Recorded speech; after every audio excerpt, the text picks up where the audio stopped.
ജ്യോതിഷ് എന്ന ചെറുപ്പക്കാരൻ്റെ കൃഷിത്തോട്ടത്തിലാണ് ഞാനിപ്പോൾ. കൃഷിപ്പെരുമയ്ക്ക് പേര് കേട്ട ആലപ്പുഴയിലെ കഞ്ഞിക്കുഴിയിലാണ് ഈ തോട്ടം. ജ്യോതിഷിൻ്റെ കൃഷിവിശേഷങ്ങളിലൂടെ സഞ്ചരിക്കാം.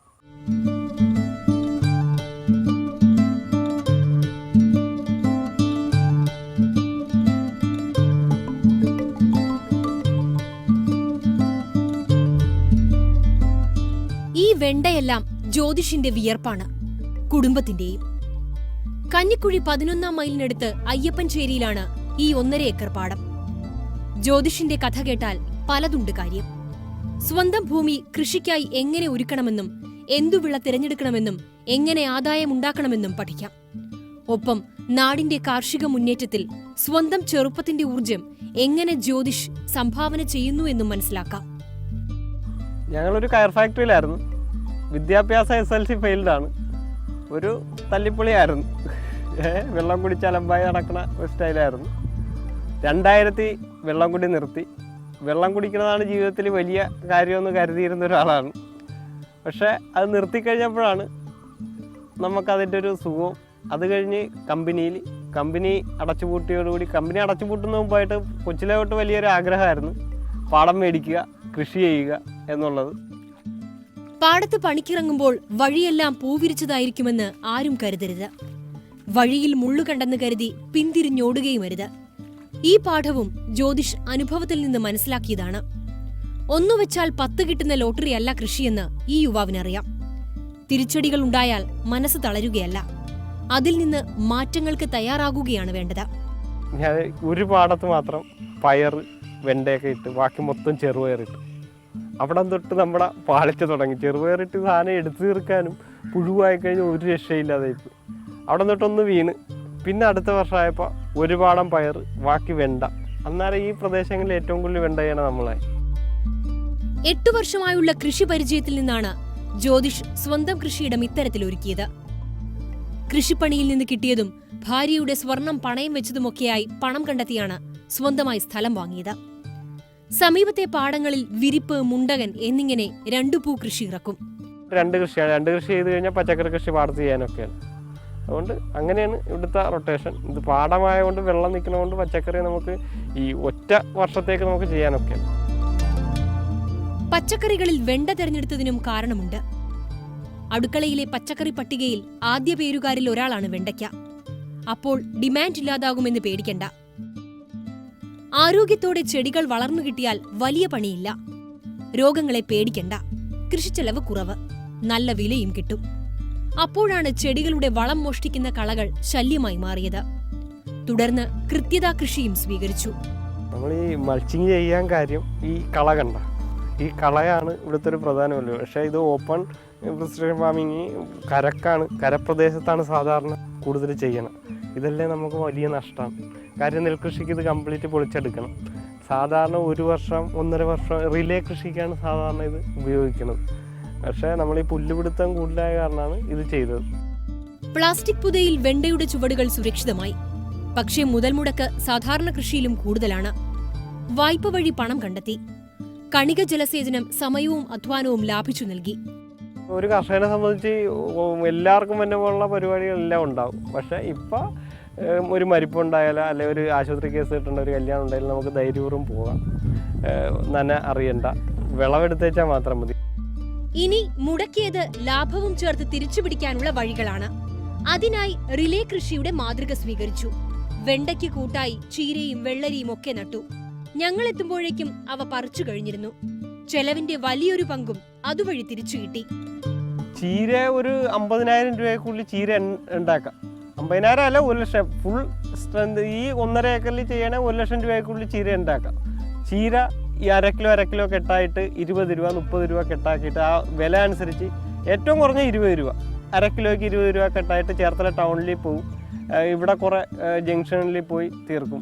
ആൾക്കാർ നമ്മുടെ ചീര മേടിച്ചിട്ട് പോയി 1 പ്രാവശ്യം ഉപയോഗിച്ച് കഴിഞ്ഞാൽ വീണ്ടും നമ്മളെ കാണുമ്പോൾ തുടർച്ചയായിട്ട് മേടിക്കുന്ന ആൾക്കാരുണ്ട്. വിപണി നോക്കിയും വില കിട്ടുന്ന സമയം കണക്കാക്കിയും ജ്യോതിഷ് ഒരു കലണ്ടർ തയ്യാറാക്കി. വിളവെടുക്കാറാകും നേരം വിപണി ഉറപ്പാക്കും. സാധാരണഗതിയിലാണ് നവംബർ അവസാനം ഡിസംബർ ആദ്യത്തോടുകൂടി വരമ്പെടുത്ത് ആദ്യം ചീര, അത് കഴിഞ്ഞ് വെണ്ട. മൊത്തം ചീരയാണ് ആദ്യം ചെയ്യണത്. അത് കഴിഞ്ഞാണ് അതിനോടൊപ്പം തന്നെ വെണ്ട കുത്തും. അത് കഴിഞ്ഞ് ഇടയ്ക്ക് വെള്ളരി, മത്തനും ഇതെല്ലാം കുത്തിക്കൊടുക്കും. കിട്ടാവുന്ന മാക്സിമം എടുക്കുക എന്നുള്ളത്. അത് കഴിഞ്ഞ ഉടനെ ജൂൺ ആദ്യത്തോടുകൂടി നെല്ല്. കൃഷി പൂർണ്ണമായും ജൈവമാക്കാൻ സഹായിക്കുന്ന കൂട്ടുകാർ ഇവരാണ്.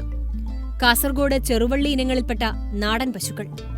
10,000 രൂപയ്ക്കാണ് കാസർഗോഡ് കുള്ളനെ കിട്ടിയത്. ജ്യോതിഷിന്റെ കൃഷിയിലെ താല്പര്യം കണ്ട സുഹൃത്ത് 5,000 രൂപയ്ക്ക് ചെറുവള്ളിയെ നൽകി. വേറൊരു പ്രത്യേകത എന്ന് പറയുന്നത് ഇതിന് പുഷ്ടി കൊടുക്കണ്ട എന്നുള്ളത് തന്നെയാണ്. നമ്മുടെ വീട്ടിലുണ്ടാകുന്ന കഞ്ഞോളവും തവിടും അതുപോലുള്ള സാധനങ്ങൾ മാത്രം കൊടുത്താൽ മതി. അതുകൊണ്ട് ഈ പശുവിനെ കൊണ്ട് വലിയ ബാധ്യതകൾ നമുക്കില്ല. മറ്റേ സങ്കര ഇനം പശുക്കളാകുമ്പോൾ പുഷ്ടി വേണം, തവിട് വേണം, അതിന് വേറെ ചിലവാണ്. ഇത് അങ്ങനത്തെ ഒരു പ്രശ്നമില്ല. ഒരു ചെറിയ വീട്ടിൽ ആവശ്യത്തിനനുസരിച്ചുള്ള പാലും കിട്ടും. ആ വീട്ടിൽ വരുന്ന വേസ്റ്റ്, കാടി അതുപോലുള്ള സാധനങ്ങൾ കൊണ്ട് ഇതിനെ നമുക്ക് വളർത്താൻ പറ്റും. ചെടികൾക്ക് രാസവളവും കീടനാശിനിയും നൽകി അതിന്റെ അംശം നാട്ടുകാരെ കൊണ്ട് തീറ്റിക്കില്ലെന്ന് ജ്യോതിഷ് മനസ്സിൽ ഉറപ്പിച്ചിരുന്നു. നാടൻ പശുക്കളുടെ ചാണകം കൊണ്ട് ജീവാമൃതമുണ്ടാക്കി പാടത്തെത്തിച്ചു. ജ്യോതിഷിന്റെ മനസ്സറിഞ്ഞ ചെടികൾ രാസവളം കിട്ടിയാൽ നൽകുന്നതിന്റെ ഇരട്ടി വിളവും നൽകി. നമ്മുടെ ഒരു ആൾക്കാരുടെ വിശ്വാസം രാസവളവും കീടനാശിനിയും ചെയ്താലേ സാധനം കിട്ടൂ എന്നൊരു വിശ്വാസമാണ്. അത് വെറുതെയാണ്. അത് ഉദാഹരണമാണ് എൻ്റെ ഈ പാടം. എൻ്റെ പാടത്ത് ഇതേവരെ രാസവളവും കീടനാശിനിയും ഉപയോഗിച്ചിട്ടില്ല. ജീവാമൃതം ഉപയോഗിക്കും, കോഴിവളം ഉപയോഗിക്കും, പിന്നെ ചാണകം ഉപയോഗിക്കും, കുമ്മായം, വേപ്പൻ പിണ്ണാക്ക്, ഫിഷോമിനാസ്, സൂഡോമോണാസ്, ഇതൊക്കെയാണ് നമ്മൾ ഇവിടെ ഉപയോഗിക്കുന്നത്. ഇനി പാടത്തു വേണ്ട അധ്വാനം. അച്ഛനും അമ്മയും പാടത്തെ പണികൾക്കെത്തും. ഭാര്യ ദിവ്യയും മകൾ ജ്യോതികയും കൂട്ടായുണ്ട് എല്ലാ പണികൾക്കും. കുടുംബത്തിന്റെ നല്ല നിമിഷങ്ങളിൽ അധികവും വിരിയുന്നത് ഈ പാടത്ത്. ഇനിയും പണികൾ ബാക്കിയുണ്ടെങ്കിൽ പഞ്ചായത്തിന്റെ കർമ്മസേനയെ ഉപയോഗിക്കും. കർമ്മസേനയുടെ സെക്രട്ടറി കൂടിയാണ് ജ്യോതിഷ്. അവരാണ് ഇത്തവണ ഈ വരമ്പ് കോരി മൾച്ച് ഷീറ്റ് വിരിച്ച് റെഡിയാക്കി തന്നു. പിന്നെ നട്ടതും കുറേ അവർ നട്ട്, പിന്നെ ബാക്കി നമ്മൾ നടിയാണ് ചെയ്തു. ഇങ്ങനെ കണക്കുകൂട്ടിയുള്ള കൃഷിയുടെ വിജയക്കൊയ്ത്താണ് ഇവിടെ നടക്കുന്നത്. ദിവസവും ഏതാണ്ട് 100 കിലോ പറിക്കാനുണ്ടാകും. നട്ട് 40-ാം നാൾ മുതൽ വിളവെടുപ്പ് തുടങ്ങാം. വെണ്ടച്ചെടികൾക്ക് 120 മുതൽ 150 ദിവസം വരെ ആയുസുണ്ട്. മൊത്തവിൽപ്പന കേന്ദ്രത്തിൽ കിലോയ്ക്ക് 20 രൂപയ്ക്ക് കൊടുക്കാനാകും. ഫാമിൽ നേരിട്ട് വന്ന് വാങ്ങുന്നവരുടെ എണ്ണം കൂടുകയാണ്. അങ്ങനെയെങ്കിൽ കിലോയ്ക്ക് 30 രൂപ ലഭിക്കും. നഷ്ടമില്ലാതെ കൃഷി നടത്തുന്നതിനോടൊപ്പം ജ്യോതിഷ് വളർത്തുന്നത് പുതിയൊരു കൃഷിശീലവും കൂടിയാണ്. ഇതെന്നൊക്കെ ബുദ്ധിമുട്ടുണ്ടെങ്കിലും നമുക്ക് ഒരു അഭിമാനം തോന്നുന്നത് കർഷകൻ എന്ന വാക്കിൻ്റെ ഒരു അർത്ഥം കർമ്മം ചെയ്യുന്നവനെന്നാണ്.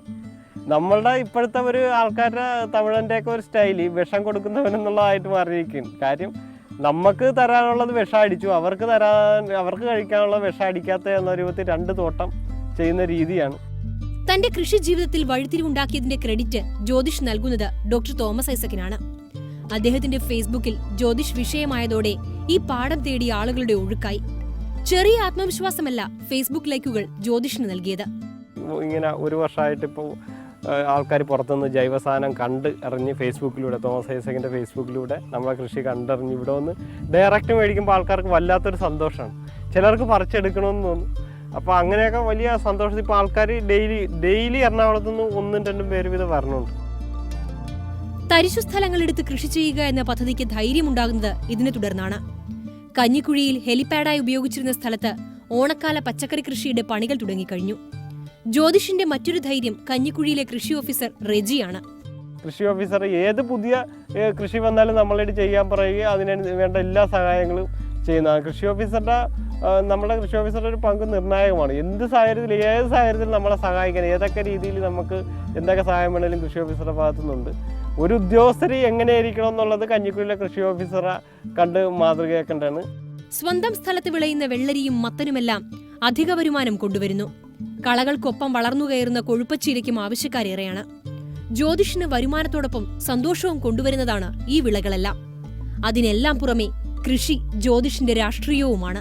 ഞാനൊരു 8 വർഷമായിട്ട് ഈ മേഖലയിലുണ്ട്. ഇപ്പം കുറേ യുവാക്കളും കുറേ പ്രൊഫഷണലുകളും ജോലിയൊക്കെ മതിയാക്കിയവരെ കൃഷിയിലേക്ക് വരുന്ന ഒരു സ്ഥിതിയുണ്ട്. എൻ്റെ നാട്ടിൽ അറിയപ്പെട്ടിരുന്ന കിളി പറന്നുപോയ സാധനം എന്നും പറഞ്ഞ് കളിയാക്കിക്കൊണ്ടിരുന്ന ആൾക്കാർ പോലും ഇപ്പം എടാ കൊള്ളാം, നീയൊക്കെ ചെയ്യണം, നല്ല കാര്യമാണ് എന്ന് പറയുന്ന ഒരു രീതിയുണ്ട്.